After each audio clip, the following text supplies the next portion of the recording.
যে এখানে যে বিশাল লাইনটি দেখা যাচ্ছে এটি হচ্ছে সরকারের যেই ঘোষিত অর্ধেক দামে চাল 2000 ইয়ানে 5 কেজি চাল বিক্রি করা শুরু হয়েছে সেটির এই যে দেখতে পাচ্ছেন শখানেক লোক লাইনে দাঁড়িয়েছে।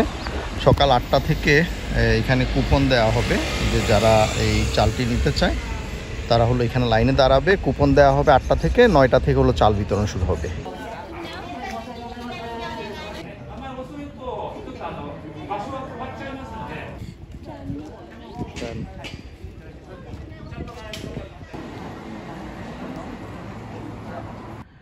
একটু আগে আমরা যে লাইনটা দেখলাম, এই যে সরকারি রিলিফ নেওয়ার মতো যে লাইনটি ছিল সেইখান থেকে আসলে এই কুপনটি দেয়া হচ্ছিল এক ফ্যামিলিকে একটি করে। তার মানে হচ্ছে প্রত্যেকটি ফ্যামিলি এক ব্যাগ করে 5 কেজির রাইস নিতে পারবে। বাট 9টা বাজে অবশ্যই এই কুপনটাকে নিয়ে আবার ওই স্টোরটাতে যেতে হবে এবং চাল সংগ্রহ করতে হবে।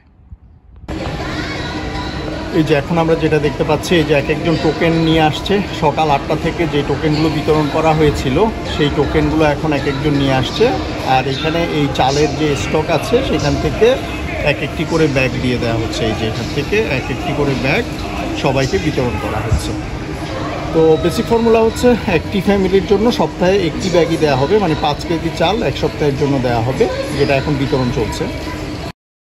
এবারে আপনাদেরকে একেবারে সহজ করে বলে দেই যে এই চাল পাওয়ার জন্য কি করতে হবে। এটি হচ্ছে মেগাদুঙ্কি, যেটি সিন্নিসাতোতে অবস্থিত।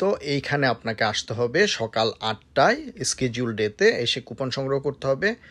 তারপরে 9টা থেকে চালের বিতরণ শুরু হবে। তার আগে যেটা করতে হবে, মেগাদুঙ্কি থেকে চাল নিতে হলে আপনাকে তাদের যে মাজিকা অ্যাপ আছে সেটা অ্যাপ স্টোর থেকে অবশ্যই নামিয়ে নেবেন। আপনাকে যে কুপন বা টোকেন দেওয়া হবে তার আগেই কিন্তু আপনাকে মাজিকা অ্যাপে দেখা হবে যে আপনি এর আগে চাল নিয়েছেন কিনা। আর এটা হচ্ছে স্কেডিউল, এই স্কেডিউলের বাইরে আসলে কিন্তু এই সপ্তাহে চাল পাবেন না। তাড়াতাড়ি চাল সংগ্রহ করে ফেলুন আর এই ভিডিওতে একটা লাইক দিয়ে যেতে পারেন। ধন্যবাদ সবাইকে।